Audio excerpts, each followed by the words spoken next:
में हजारों कोटेशन लिखे गए और जीने की राह पुस्तक मिलेगी, सुख की खोज मिलेगी और ऐसे ऐसे पेन मिलेंगे, ऐसे कीरिंग मिलेंगी जिनमें गुरु जी का छोटा फोटो भी मिलेगा। और यहाँ पर स्टॉल में कुछ ऐसी राजस्थान के हमारे भक्त जी छिपा बड़ौद से आए हैं, ऐसी दवाएं लाए हैं पेटेंट, घुटना दर्द की दवा। एक महिला 3 साल से चल नहीं पाती थी, 1 महीना घुटना दर्द की दवा खाया तो 3 मंजिल की सीढ़ियां चढ़ उतर रही है। तो उसका पति 3 महीने की दवा ले गया। जागेश्वर प्रसाद वर्मा नाम है, अलीगंज का निवासी है, लखीमपुर जिले में। ढूंढ लेना, पूछ लेना। और उससे लाखों लोग ठीक हुए हैं। और शुगर की ऐसी दवा है, फट से खत्म। और हमारे साथ एक साधु है, तो उसके पथरी कहता था इधर 2 ग्राम इधर 3 ग्राम, फिर बताया अब हो गई 5 ग्राम। तो हमने फिर ग्राम और शालिक राम, रघुपति राघव राजा राम, पथरी बनी है 5 ग्राम। और पता न पावे सीता राम, ईश्वर अल्लाह तेरे नाम, पथरी बन गई 5 ग्राम। तो फिर वो आज रात में हंसते हंसते हमको बताया, बोले गुरुदेव पथरी सब खत्म हो गए। हम कहें कैसे खत्म हुए? कहीं गुरुदेव वो जो भगत जी स्टॉल लगाते उनके में जो पथरी दवा है, तो हम 1 महीने में खाएं तो एक तरफ की तो पूरी गली के निकल गए और दूसरी तरफ के जो 5 ग्राम रहे हुआ 2 ग्राम रह गए, वह निकल ही जाए। तो हम कहें ऑपरेशन कहीं कोई काम नहीं। अब तो हम चंगे हुए गए, नाम नहीं लेंगे, वो शर्मा जाएंगे संत जी। हाँ यही मैया, लेकिन ईमा मत देखो, ईमा नहीं बैठे हुए। वही सोचे दी हम कौन बैठे हुए, इसमें नहीं है, वो आड़ में है। आएंगे भी नहीं बुलाएंगे, क्योंकि कौन बदनामी करो पथरी हमारी। तो ऐसी दवा उनके पास में, शुगर की भी पूरा शुगर बैलेंस में 1 महीने में करती है। उनका नाम है महेंद्र सिंह, वो छिपा बड़ौद राजस्थान से आए हैं। और वो मेरे को तो खैर उनकी कोई दवा की जरूरत नहीं पड़ी है, लेकिन जिनको पड़ी है वो संत लोग विश्व से ले लेते हैं। और आपको पड़े तो आप भी ले लेना, बहुत पेटेंट है और साइड इफेक्ट कोई नहीं, सब शुद्ध आयुर्वेद है। आयुर्वेद है और आयुर्वेद की दवा ऐसी होती जो जड़ से रोग खत्म करती है, जड़ से। श्री च्यवन आयुर्वेद कंपनी की दवा है। और याद रखना, एक सबसे अच्छी बात आपको बताता हूं कि भूख से भोजन यदि तुम कम खाओगे तो आपका बुढ़ापा भी जल्दी नहीं आएगा और बीमार भी आप नहीं होगे।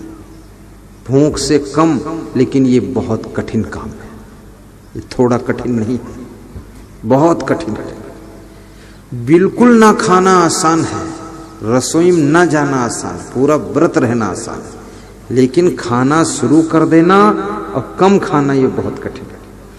कितने लोग तो पूरी खीर उठा के पी लेते हैं। अब कहा थे चम्मचन कहाँ तक चटी हो, पी लियो। और फिर खीर परसे वाले से कहा थे तनी बड़ा कटोरा लाओ यार। अब यू जानत नहीं है, यू थोड़ा कम खा लो, रोज खाओ कोई हर्ज नहीं। थोड़ा चावल ले लो, 1 रोटी ले लो, सब्जी थोड़ी ले लो, थोड़ी 2 चम्मच दाल भी खाओ, क्योंकि दाल से प्रोटीन मिलेगी, चावल से कार्बोहाइड्रेट मिलेगा और रोटी की भी जरूरत, आटा अंदर जाना चाहिए थोड़ा। और सब्जी भी खाओ, मिनरल्स विटामिन्स मिलेंगे। थोड़ा दूध पी लो, सब तत्वों की पूर्ति, दूध संपूर्ण आहार है, सब तत्व पूर्ण हो जाएंगे। लेकिन शाम को पियो सोते समय।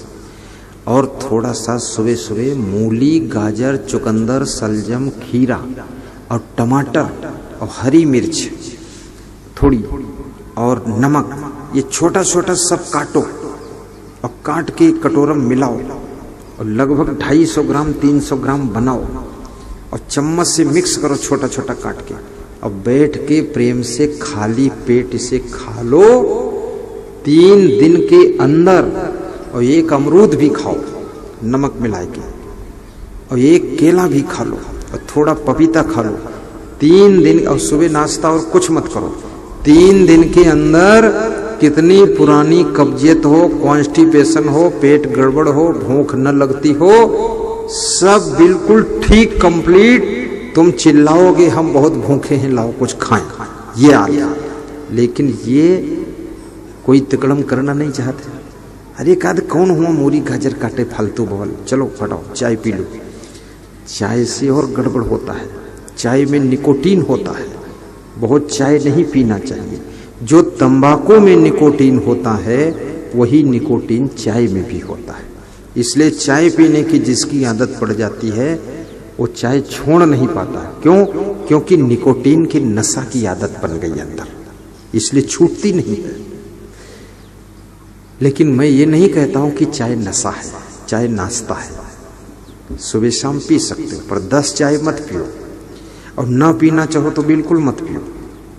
फिर तो बस भोजन कीजिए और बढ़िया ये सब थोड़ा सलाद वलाद खा लीजिए, इससे तुम्हारा स्वास्थ्य अच्छा रहेगा। और सत्संग रोज सुनिए। मोबाइल में यूट्यूब में प्रवचन आता है,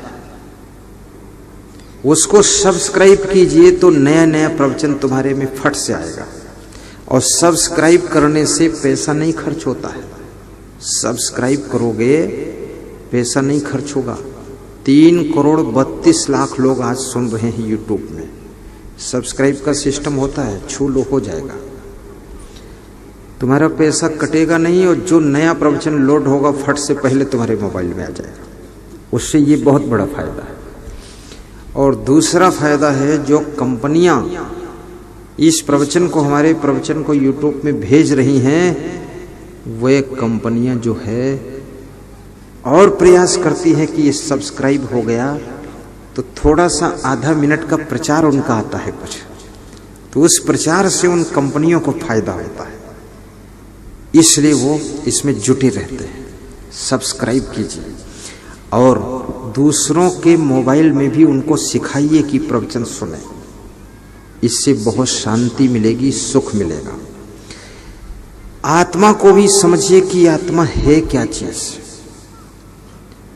आत्मा अजर है, अमर है, अखंड है, निर्विकार है। आत्मा कभी मरता नहीं है। और जो मनुष्य शरीर में तुम कर्म करते हो, आत्मा अनेक शरीरों को धारण करके उन कर्मों को भोगता है। पुनर्जन्म भी होता है, पुनर्जन्म। अभी कोई एक माँ बता रही थी कि मेरा बच्चा बोल रहा था कि मेरा असली घर तो अमुक गांव है, वहां ले चलो हमें। तो वहां ले करके गए। अरे बोले ये मेरा कमरा कौन गिरा दिया यहाँ पर, ऐसा बोला वो बच्चा। इसमें मेरी बंदूक थी, वो कहाँ है, लाओ दिखाओ। तो बंदूक दिया उसको। अरे बोले इतनी गंदी कर डाला इसको, लाओ साफ करो इसको। वो बालक और बोला कि तुम सब हमारे लड़के हो, बैठो यहां पर सुनो मेरी बात। और वो उनका था भांजी का बच्चा। वो आत्मा यहां से जाकर को भांजी का बच्चा बन गया जाकर के। और बोला कि ये तो घर पूरा गिरा के तुमने नया बना दिया, मेरा वाला तो रखा ही नहीं। अच्छा चलो कोई बात नहीं, ठीक बनाया है, लेकिन ठीक से रहना नहीं, तुमको सबको पीटूंगा। तो उसकी माँ ने कहा हमारे पिताजी भी ऐसे ही धमक रखते थे, यू ऐसे धमकत है भाई, और यू वह आएगा वह आत्मा घूम के। और पढ़ने में इतना तेज है, 100 नंबर लावत है। और पिताजी इतना पढ़े में तेज रहे, उनके 100 नंबर रहते रहे। वैसे ही माइंडेड है, वैसे सनगर है। अब बातें इतनी करत है, बहुत बात करता है। और जब देखो पढ़ाई बैठ जाते हैं, और 1 नंबर कम होगा तो बैठे वावत है, कम का है भाई, और फिर से रगड़ी मारत है। अब ये आत्मा, कभी कभी तुम्हारे पिता की आत्मा तुम्हारे भांजे के द्वारा जन्म लेकर के नाती पोते के रूप में आ जाएगी। कभी तुम्हारे नाना की आत्मा तुम्हारे घर में पोता बनकर पैदा हो जाएगी। ये आत्माएं जहां जहां इनको रुचि होती है, जहां जहां इंटरेस्ट होता है, जहां जहां लगाव होता है और जहां जहां इनके अंदर आसक्ति होती है, वहां वहां जा करके इनका जन्म होता है। इसलिए याद रखना, इस मनुष्य जीवन में तुम आसक्ति को भक्ति से काट सकते हो और गलत जगह के लगाव को भी तोड़ सकते हो, अच्छी जगह की रुचि पैदा कर सकते हो, तो तुम्हारा अगला जन्म भी अच्छी जगह होगा जहां पर सुख शांति और वैभव की प्राप्ति होगी।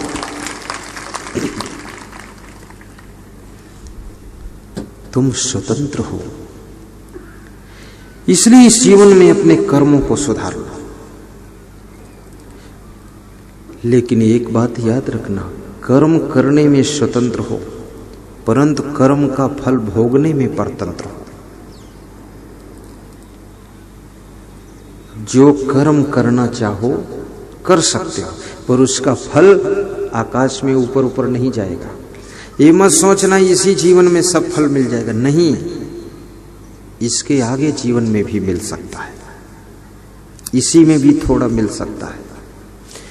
और मनुष्य जीवन में कर्म भूमिका, भोग भूमिका, मोक्ष भूमिका, ये 3 प्रकार का मनुष्य जीवन प्लेटफार्म है। यहाँ नए कर्म हो सकते हैं और कर्मों का भोग हो सकता है, और ज्ञान से कर्मों को काट करके मोक्ष भी हो सकता है। लेकिन पशु पक्षी क्रम कीट खानी में, वहां केवल मनुष्य जीवन में किए हुए कर्मों का मात्र भोग होता है। वहां ना तो नए कर्म हो सकते हैं और ना तो वहां मोक्ष हो सकता है। इसलिए मनुष्य जीवन को महान कहा गया है कि यहाँ नया कर्म भी कर सकते हो और कर्मों का भोग भी कर सकते हो और कर्मों को ज्ञान से काट करके मोक्ष भी प्राप्त कर सकते हो। ये मनुष्य जीवन की महिमा है।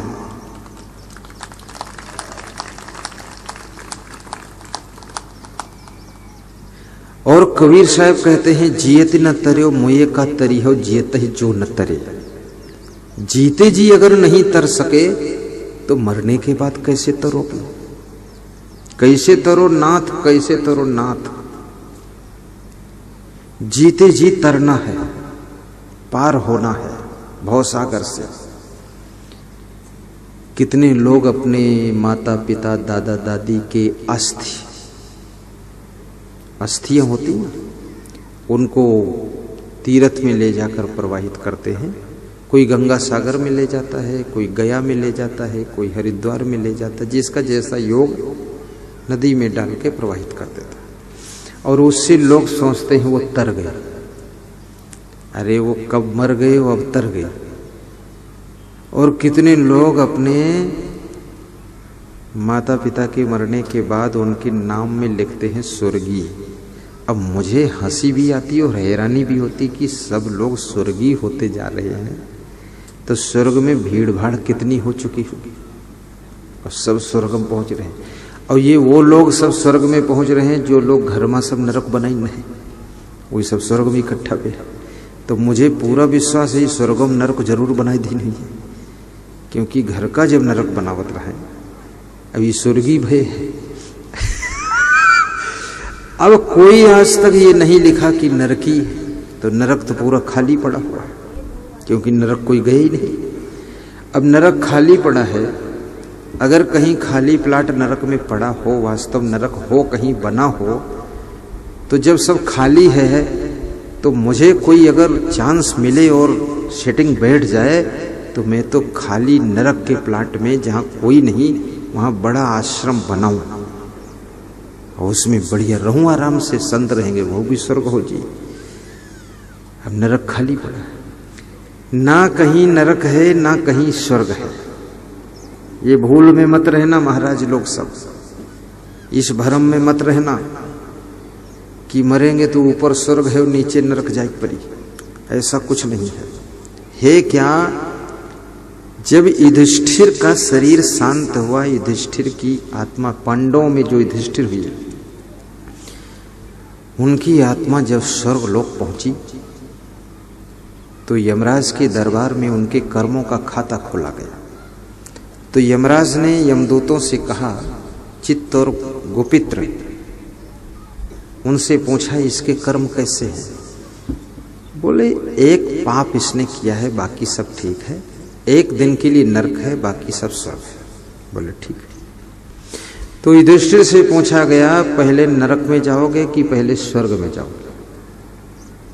तो युधिष्ठिर ने सोचा कि एक दिन का नरक है तो पहले नरक भोग लो, छुट्टी मिल जाए, फिर परमानेंट स्वर्ग में रहेंगे। तो उन्होंने कहा पहले नरक में जाएंगे। तो नरक गए तो वहां नरक में बहुत भीड़ मची थी, और जितने नरक में प्राणी थे वो सब चिल्ला रहे थे, सब पीप मवाद में डूब रहे थे, और ऊपर से यमदूत मुगदर मारते थे, ऐसा लिखा हुआ है। अब सब बहुत दुखी थे, रो रहे थे। तो युधिष्ठिर को देखा तो लोग हाथ जोड़े खड़े हो गए कि धर्मराज आए हैं, शायद कुछ राहत मिले। तो युधिष्ठिर ने जब नरक में पड़े हुए जीवों को दुखी देखा तो उन्होंने यमराज से कहा कि हमारा जितना पुण्य है सब ये नरकवासियों को दे दो आप, और इन नरकवासियों को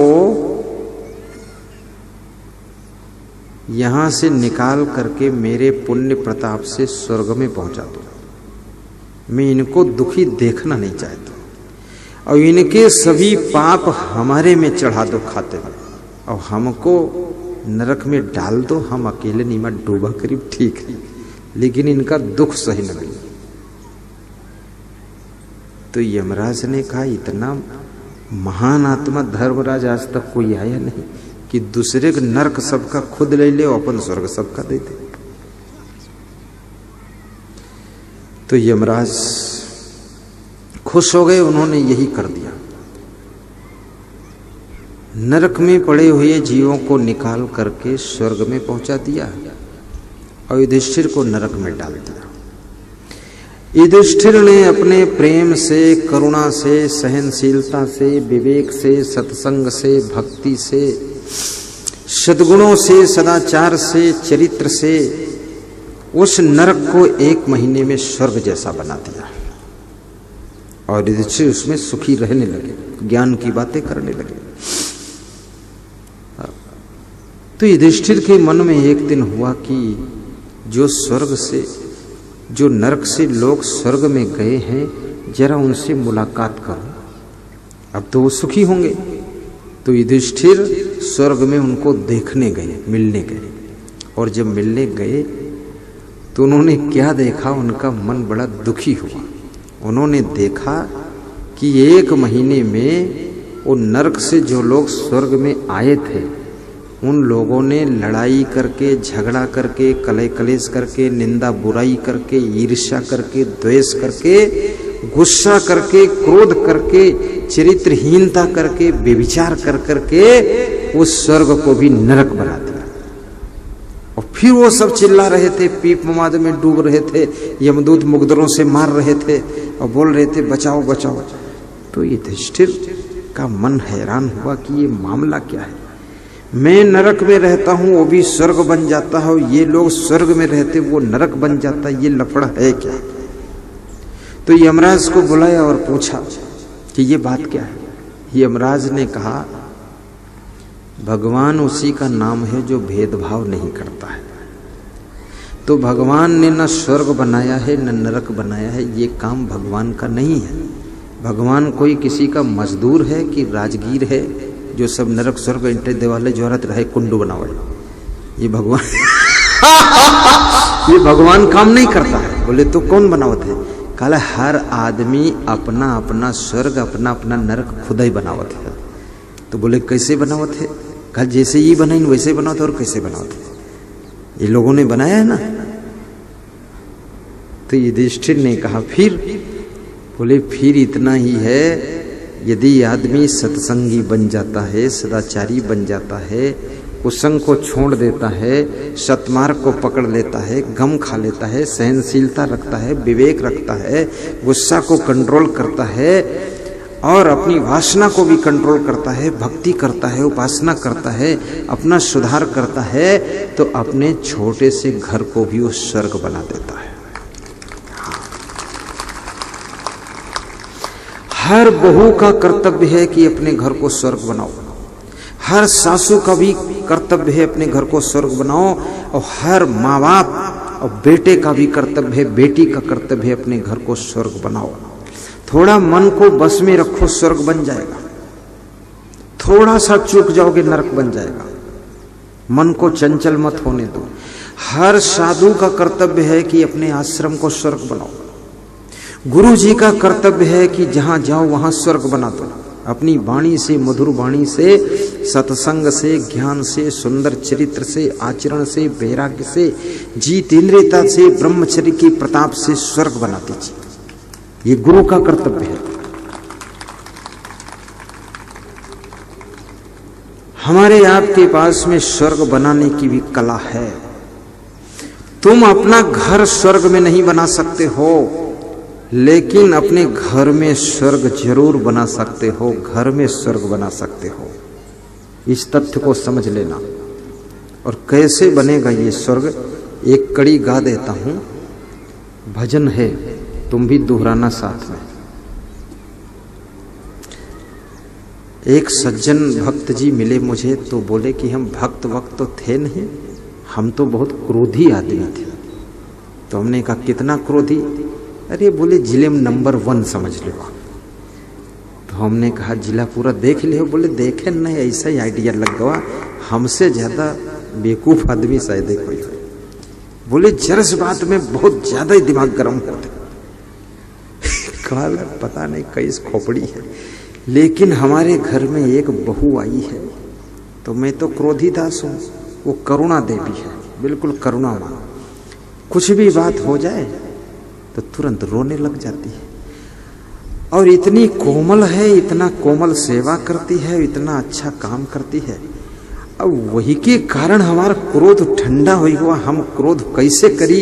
वह इतनी ठंडी दिमाग के है और इतनी कोमलता रखत है, जो हम कहूँ डपट दिन बड़बड़ाए गया तो फिर वो रो ही लगता। तो अब हम हूँ बंदे कह दिया, क्रोध सब पी जाई थे।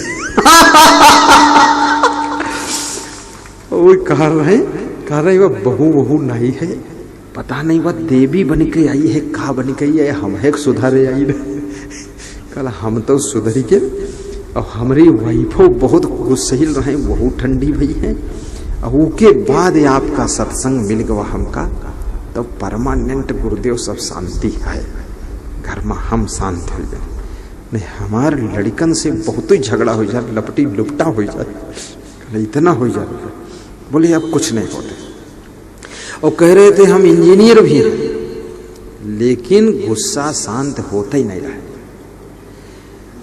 एक बहू का सुंदर स्वभाव अपने ससुर को शीतल कर देता है। एक बच्चे का सुंदर स्वभाव, एक बेटा अपने बाप से कह रहा था कि जितनी गुस्सा करे खोए हमरे ऊपर कर लो, लेकिन ये बहुवन के यहाँ कुछ न कहो, ये सही नहीं पौती हैं, सब जलवलाई जाती हैं, सब घर बिगड़ जाए। तो जो कुछ गरियावे खोए हमें गरियाई दो। तो बाप कह रहे नाराज उनसे हैं, गरियाई भी तुम्हें कैसे? गरियाई वो है जिससे नाराज है। अब ये बेटा कितना महान है, कहता है हम सबके हिस्से की गाली खा लेंगे। ऐसा व्यक्ति एक भी आपके घर में जन्म ले ले, परिवार में सुधार शुरू हो जाएगा, आपका घर स्वर्ग बन जाएगा। मृदुवाणी सुंदर स्वभाव, सभी सुखों की खान है। प्रेम की गंगा बहे जहाँ पर, वह घर स्वर्ग समान है। प्रेम की गंगा बहे जहाँ पर, वह घर स्वर्ग समान है। प्रेम की गंगा बहे जहाँ पर, प्रेम की गंगा बहे जहाँ पर, वह घर स्वर्ग समान है। वह घर स्वर्ग समान है। वह घर स्वर्ग समान है। वह घर स्वर्ग समान है। प्रेम का महत्व कितना है, पोथी पढ़ी पढ़ी जग मुआ, पंडित हुआ न कोय। 2.5 अक्षर प्रेम का, पढ़े सो पंडित होय। रहीमन धागा प्रेम का, मत तोर्यो चटकाए। टूटे से फिर ना जुरे, जुरे गांठ पर जाए। प्रेम पाठ का चोल ना, पहिर कबीरू नाच। पानिप दीन्यो तास को, जो तनमन बोले साच। कबीर साहब ने प्रेम के ऊपर बहुत जोर डाला है। उन्होंने कहा 2.5 अक्षर प्रेम का, पढ़े सो पंडित हो। ऐसा नहीं कहा कि वेद शास्त्र पढ़ो तब तुम पंडित बनोगे, बोले उसको जरूरत नहीं है।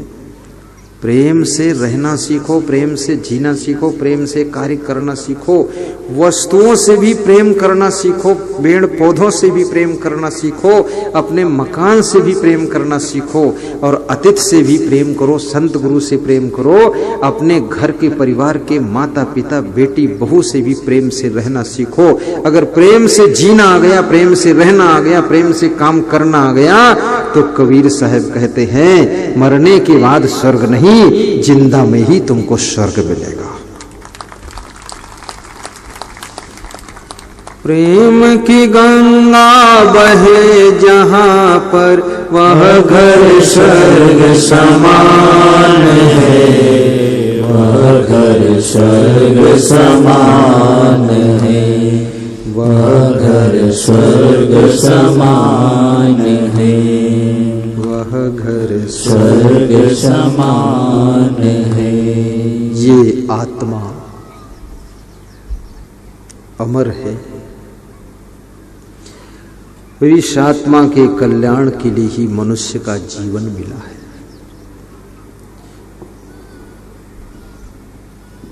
ये मनुष्य का जीवन उलझन में पड़ने के लिए नहीं मिला है, और मनुष्य का जीवन केवल आराम करने के लिए भी नहीं मिला है। और इस आत्मा के साथ साथ शरीर भी है। इस शरीर के लिए कुछ कमाना भी जरूरी है, परिश्रम भी कीजिए। और आत्म कल्याण के लिए साधना भी कीजिए। पहली साधना है स्वाध्याय कीजिए। स्वाध्याय, बीजक के 5 दोहे पढ़ लो, 1 शब्द पढ़ लो। रामायण की 5 चौपाई, गीता के 2 श्लोक का स्वाध्याय रोज करो। डेली आप देखिए उसको। आज स्वाध्याय लगभग लोगों ने बंद कर रखा है। और इस आत्मा के कल्याण के लिए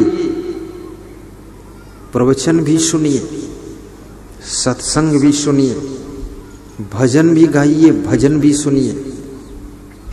और इसके कल्याण के लिए जितेंद्री भी बनिए, जितेंद्री। और इस आत्मा के उद्धार के लिए काम, क्रोध, लोभ, मोह, अहंकार को भी जीतिए।